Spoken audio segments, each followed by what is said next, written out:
Hoy, dictadura en Nicaragua deporta 7 sacerdotes al Vaticano. Periodista nicaragüense dice que el dictador Ortega quiere presionar al Vaticano para que los obispos en su país sean nombrados en acuerdo con el gobierno, como en China. Desde Venezuela, el Tribunal Supremo culmina recopilación de testimonios para su veredicto sobre los resultados electorales, mientras la gente en la calle reza por la libertad de los manifestantes detenidos durante protestas. Desde México, el nuevo gobierno y la mayoría oficialista en el Congreso amenazan la defensa del niño por nacer en los próximos 6 años, coinciden líderes pro vida. Más de 2.000 kilómetros en 3 meses recorren a pie 2 españoles de 60 años desde el monasterio de Guadalupe hasta Roma. Hola amigos, bienvenidos a su noticiero con enfoque católico EWTN Noticias. Es un gusto estar con ustedes desde nuestros estudios en Lima, Perú. Yo soy Natalie Paredes, hoy Eddie no podrá acompañarnos. Iniciamos las noticias contándoles que desterrados en Roma desde este jueves se encuentran 7 sacerdotes nicaragüenses. La dictadura de Nicaragua deportó el miércoles último a clérigos detenidos entre fines de julio y la primera semana de agosto. La información fue confirmada por el gobierno de Daniel Ortega. Los sacerdotes expulsados son Víctor Godoy, Jairo Pravia, Silvio Romero, Edgar Sacasa, Jarvin Torres, Ulises Vega y Marlon Velázquez. Los presbíteros pertenecen a las diócesis de Matagalpa y Estelí. Ellos pasaban arresto domiciliario en el seminario Nuestra Señora de Fátima de Managua. Escuchemos cómo dio la noticia la vicepresidenta Rosario Murillo, esposa del presidente Ortega, en el canal del Estado. Me permiten darles un abrazo, no preciso ni decir. El gobierno de reconciliación y unidad nacional de nuestra Nicaragua bendita, soberana y siempre libre, cumple con informar a las familias nicaragüenses que, 1.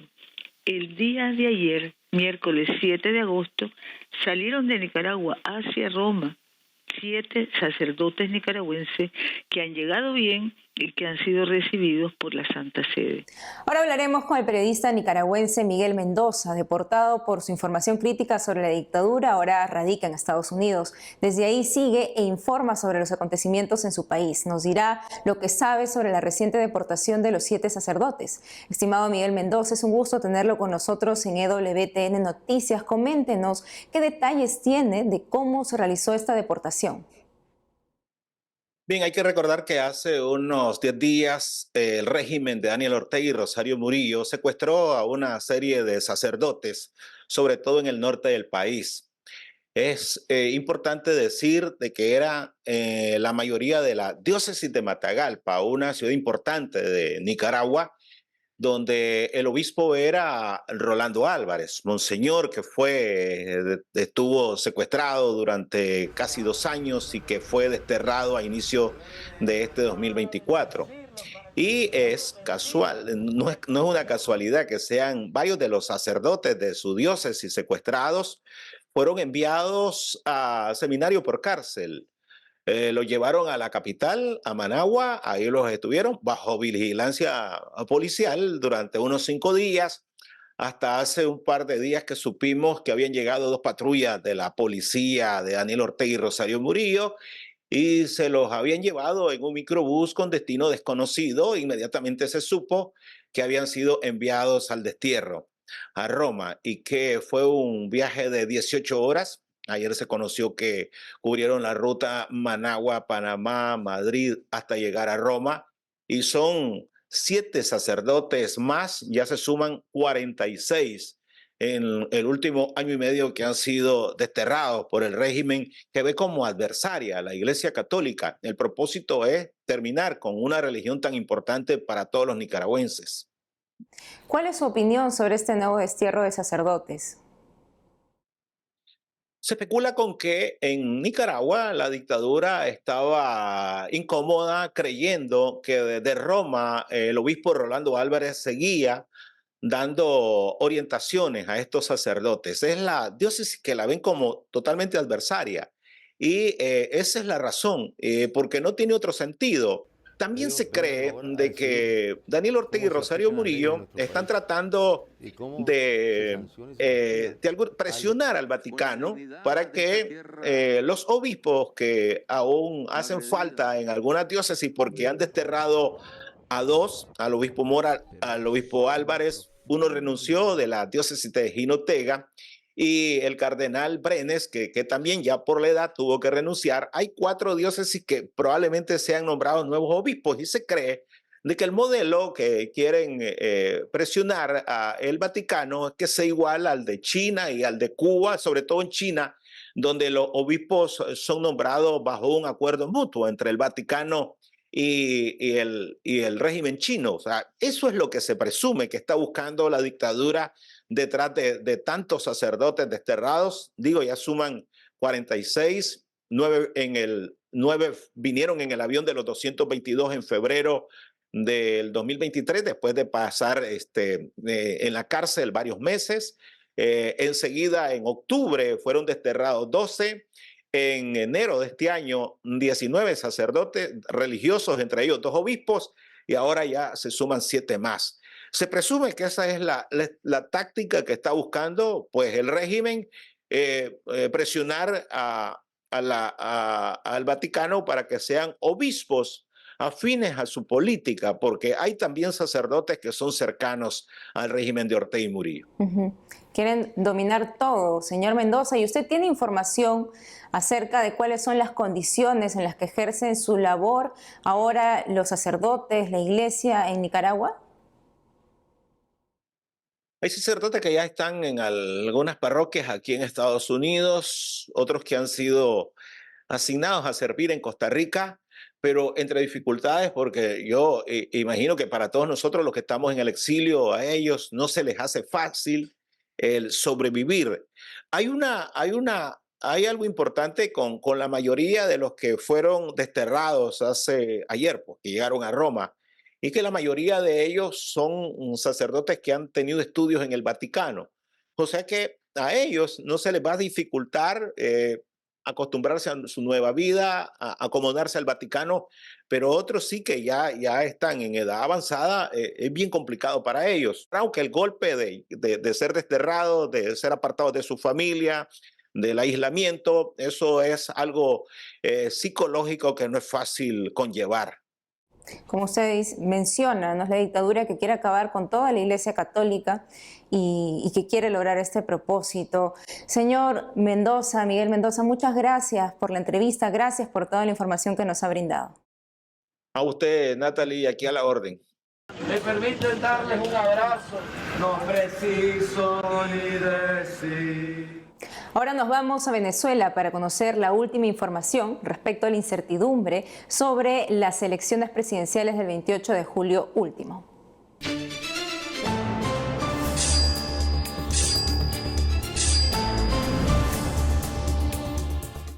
Estamos conectados con nuestro corresponsal Andrés Enríquez, quien nos va a actualizar sobre esta información. Andrés, bienvenido a EWTN Noticias. ¿Qué es lo último sobre el conteo de votos a cargo del Tribunal Supremo?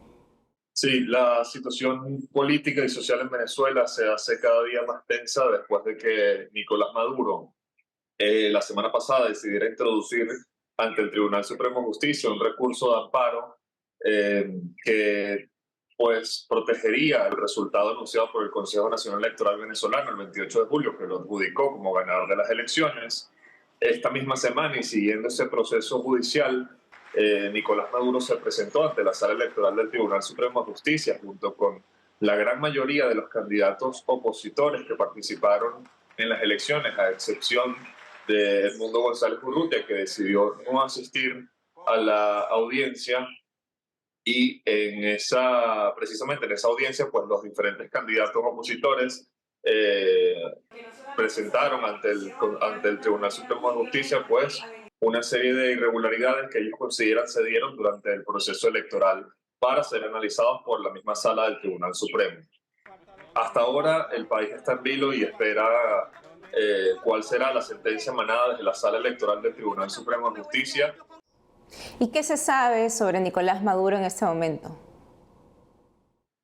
Sí, pues Nicolás Maduro y toda la cúpula del liderazgo del partido de gobierno, del régimen venezolano, pues yo creo que ha entrado en una etapa de atrincheramiento. Los mitines políticos multitudinarios del chavismo de hace 20 años, pues yo creo que ya se acabaron. El día de ayer, cuando anunció que sacaría de circulación la plataforma X de Venezuela, y pues ha sido eso un golpe muy duro para la libertad de expresión y para la comunicación en Venezuela. ¿Y se tiene alguna información también sobre la situación de los líderes de la oposición? Pues sí, María Corina Machado y Edmundo González Urrutia se encuentran en la clandestinidad desde hace varios días. Todos los mensajes y las proclamas que han dado a la base opositora, a la gran mayoría del país que votó por Edmundo González en el 28 de julio, ha sido a través de las redes sociales, ha sido a través de mensajes audiovisuales, están resguardando su seguridad, han dicho. Sin embargo, también han mantenido la certeza de que se van a quedar en el país y de que van a acompañar a la gente en las próximas manifestaciones de calle que se convoquen. Andrés, precisamente, ¿qué acciones están tomando los venezolanos ante toda esta incertidumbre? Precisamente el día de ayer, en el este de Caracas, en una plaza del este de Caracas, se celebró una vigilia de oración en la que se reunieron cientos de opositores venezolanos para recordar a la gente que pues ha perdido la vida en las manifestaciones de los últimos días y que han sido detenidos. Ayer la gente se unió en oración y con velas encendidas pues pidieron a Dios y al cielo por la libertad, no solo de esta gente que ha caído presa a manos del régimen venezolano, sino también la libertad de todo el país, que es víctima de un régimen que pues coarta libertades y que hace sufrir mucho, sobre todo a los más vulnerables del país. Y nosotros también seguimos unidos en oración por Venezuela. Andrés, gracias por la información. Muchísimas gracias. Y ahora veamos a las decenas de manifestantes reunidos este jueves en una plaza de Caracas para rezar por la libertad de los presos políticos en Venezuela. ¡No tenemos miedo! Que Maduro trata de callarnos. Nos dicen que no debemos exigir ni decir nada, que no tenemos derecho ni siquiera de hablar por todas las personas que están presas. No podemos tener ni siquiera videos ni nada. ¿Por qué? Pues si en un momento te quitan el teléfono, vas en la calle, te quieren quitar el teléfono. Vas a la calle, tienes que vivir con miedo porque se quieren meter a tu casa, te quieren agarrar y llevar. Sin embargo, hay hasta inocentes que hasta paseaban por las calles y el cual agarraban y se los llevaban. Muchas personas a partir de los 17 años de edad están presos. Esta vela está encendida por la libertad de nuestro país. No hay derecho que nos traten de robar nuestras elecciones. Hay muchos inocentes que están muertos. No es posible. Y a mí que no me echen cuento. Yo trabajé en una mesa. Santa María, Madre de Dios, ruega por nosotros. Que como lo he vivido, preocupada, pero ocupada. ¿Ocupada cómo? Con mis grupos de oración, yendo a la misa diaria. Tenemos que practicar nuestra religiosidad, porque eso aumenta la fe. Y nos tenemos que agarrar de algo. Amén. Y yo me agarro de mi cruz.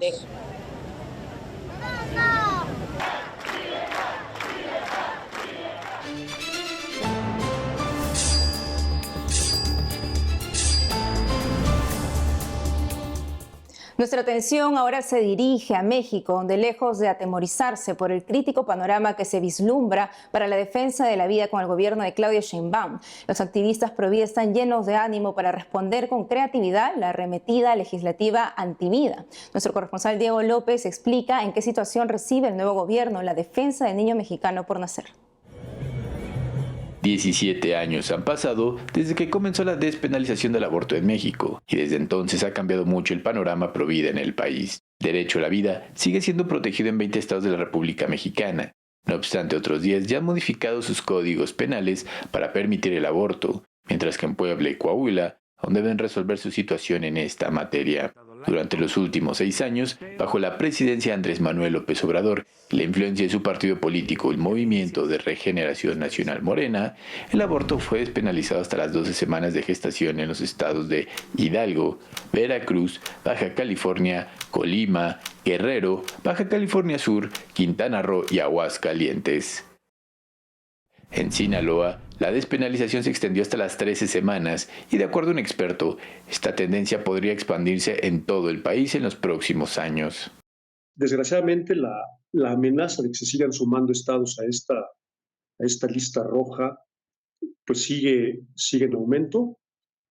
Los grupos feministas, promotores de la cultura de la muerte han anunciado que tienen interpuestos amparos en prácticamente los 19 estados que faltan para despenalizar este crimen, lo cual anticipa que esto puede ir en aumento.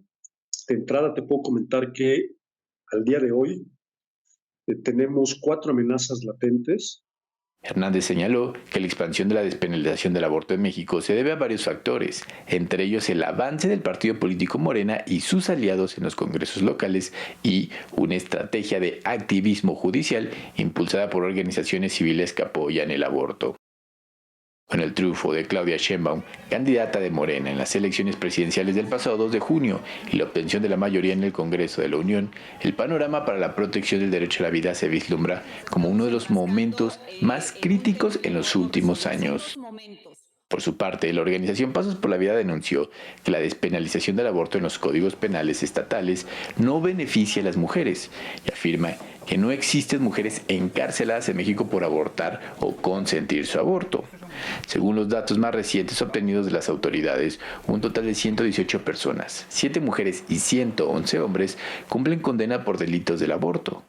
Sin embargo, la líder Provida aclaró que los encarcelados lo están por provocar un aborto, orillar a una mujer a abortar, asesinar a una mujer embarazada o cometer infanticidio, y no por haber abortado o consentido su propio aborto. ¿Qué se espera? Pues creatividad de parte de nosotros y de parte de los legisladores. Y sí, las leyes podrán atropellarnos, ya veremos el día en que se reviertan, pero estamos aquí más allá de las leyes. Estamos para defender cada vida, para ser creativos y reconciliar a México con la maternidad. Y a pesar de que se espera que el crimen del aborto se despenalice en casi todo el país en los próximos 6 años, tanto la Iglesia Católica como organismos pro vida están trabajando en estrategias para acompañar a la mujer de manera integral y a toda la familia. Reportó para EWTN Noticias, Diego López. Vamos a una pausa, pero al volver, más de 2.000 kilómetros en 3 meses recorren a pie los españoles de 60 años desde el monasterio de Guadalupe hasta Roma. Además, hoy es la fiesta de la Santa Edith Stein, víctima del nazismo. Regresamos con más noticias con Enfoque Católico.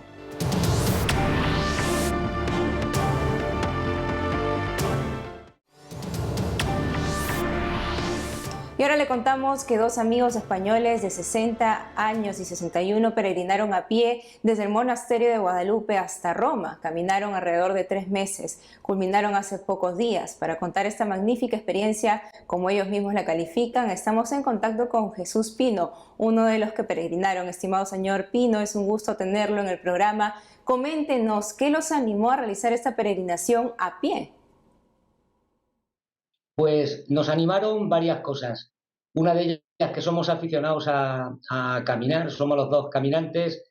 Otra que nos jubilábamos, ya no teníamos trabajo oficial que hacer y nos apetecía tener una aventura y otra, y desde luego también fueron motivos espirituales. Las ganas de reencontrarnos con nosotros mismos, de reencontrar unos valores cristianos que a lo mejor teníamos un poco olvidados.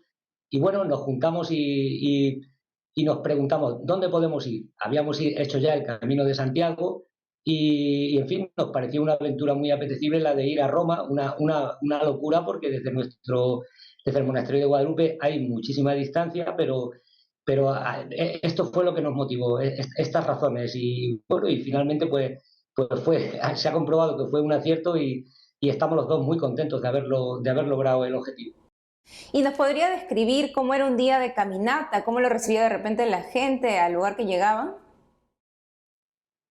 Pues también te lo puedo describir. Pues solemos madrugar como hacen todos los peregrinos, sobre todo en la última fase del viaje, en la que ya hacía calor y hay que madrugar para evitar el sol. Andábamos en torno a las 6-7 horas diarias, hemos salido a una media de 25 kilómetros diarios, más o menos, y luego ya teníamos que buscar un albergue. A veces eran albergues que estaban establecidos, eso nos ha pasado sobre todo en la zona de Italia y en algunas partes de Francia, y otras veces nos buscábamos un hotel, no pequeño, sino un hotel que fuera barato, porque como el viaje era tan largo no podíamos gastar tantísimo dinero como puede suponer una aventura de 3 meses y medio. Y bueno, y la recepción de la gente magnífica en todos los sitios, empezando por España, nuestro propio país, con todas sus regiones, con Zaragoza, con Aragón, con Castilla-La Mancha, con Madrid, con Cataluña, siguiendo por Francia, que nos han tratado fenomenal, y en Italia. Qué importante eso también, Señor Jesús. ¿Y cómo quedaron sus pies al final? Porque ha sido un largo recorrido, 3 meses caminando. Pues esto es un misterio en el que, para explicarlo, yo creo que hay que recurrir a la fe, porque si no, no tiene explicación. Después de 3 meses y medio, nuestros pies, aunque parezca mentira y dicho con toda la humildad del mundo, están intactos. O sea, ¿cómo puede ser esto que después de un camino tan largo tengamos los pies en tan buen estado? A mí y a mi compañero solo se nos ocurre pensar a que había mucha gente pendiente de nosotros que ha rezado mucho por nosotros, y debe ser que los rezos han tenido su éxito porque hemos terminado en unas condiciones óptimas, cansados, lógicamente, pero con nuestro físico completamente entero. Con menos kilos habremos perdido probablemente 6 o 7 kilos cada uno, eso sí, comiendo bien, pero aún así, pues claro, es un ejercicio muy fuerte y hemos perdido masa muscular y demás, pero bien, físicamente estupendamente, y con la cabeza también muy bien, gracias a Dios. Y seguro que la Virgen los ha acompañado, sabemos que ustedes son devotos también, ¿no?, la Virgen de Guadalupe, así que sin duda he estado con ustedes, estimado Jesús Pino. Gracias por la entrevista, por contarnos esta gran experiencia que han tenido. Pues muchas gracias a vosotros y sin duda alguna, a ver, habrá habido pendiente de nosotros mucha gente de por ahí arriba, pero sin duda alguna la Virgen de Guadalupe de forma muy especial, porque la tenemos una veneración especial desde nuestro pueblo y hemos peregrinado en muchas ocasiones a visitarla, y estamos completamente seguros de que así ha sido. Yo llevaba un pañuelo, yo en mi caso, y bueno, y mi compañero también, un pañuelo que precisamente simboliza nuestra estancia en Guadalupe en otras peregrinaciones, y nos ha acompañado durante toda esta peregrinación y seguramente que nos ha servido de mucho. Muchísimas gracias. Hoy la Iglesia Católica recuerda a Santa Edith Stein, carmelita descalza y mártir alemana, judía conversa y víctima del nazismo. En una entrevista realizada a la hermana Ana del Redentor de las Carmelitas Samaritanas del Corazón de Jesús, nos contó más de esta gran santa. Escuchemos.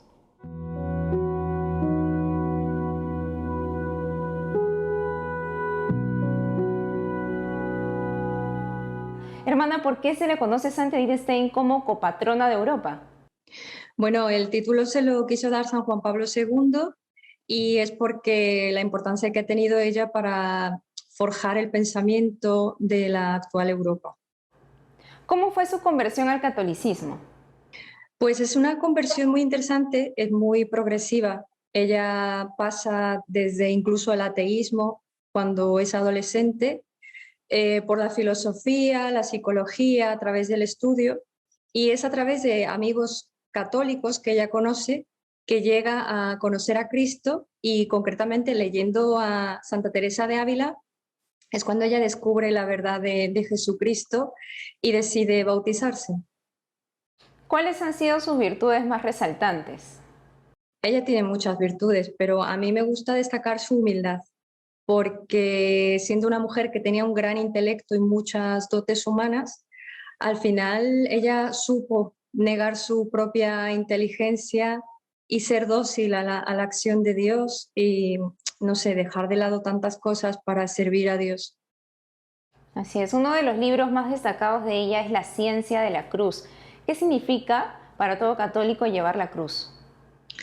La cruz es aceptar que nosotros también participamos de la vida de Cristo, ¿no? No solamente es el dolor o el sufrimiento, pero es que ese sufrimiento tiene un sentido redentor, es el valor del amor que trasciende incluso la muerte. Y creo que es lo que Teresa Benedicta supo entender, vivir y transmitir. Ella siempre estuvo interesada en destacar el valor de la mujer. En la actualidad vemos que existe un feminismo, pero es radical. ¿Cómo considera que debería ser el reconocimiento de la mujer desde la mirada de Edith Stein? Pues es muy enriquecedor, porque ella tiene un conocimiento muy integral de todos los valores de la mujer, también la parte espiritual de la mujer, y ella entiende a la mujer desde la visión de Dios. Por eso es tan integradora, tan enriquecedora y tan plena. ¿Por qué declaran santa a Edith Stein, hermana? Ella es santa por su martirio. Ella murió en Auschwitz en un campo de concentración por ser judía, ¿no? Pero lo interesante de su martirio es que ella muere por haber acogido libremente también y por amor esa muerte. Ella sabía que la iban a llevar a ese campo y ella sabía que era una misión que Dios le pedía y se ofreció voluntariamente por el pueblo judío y por la situación de Alemania. ¿Cuál es el mensaje que ahora nos deja Edith Stein a todos los fieles? Ella deja mucho para todos los cristianos, pero yo creo que uno de los grandes mensajes de ella es que todos tenemos una misión en la vida, una misión que cumplir, que Dios nos ha destinado desde el principio y nos ha elegido y que merece la pena, ¿no?, entregar la vida por Cristo. Hermana María Teresa, gracias por acompañarnos en la entrevista. De nada, encantada.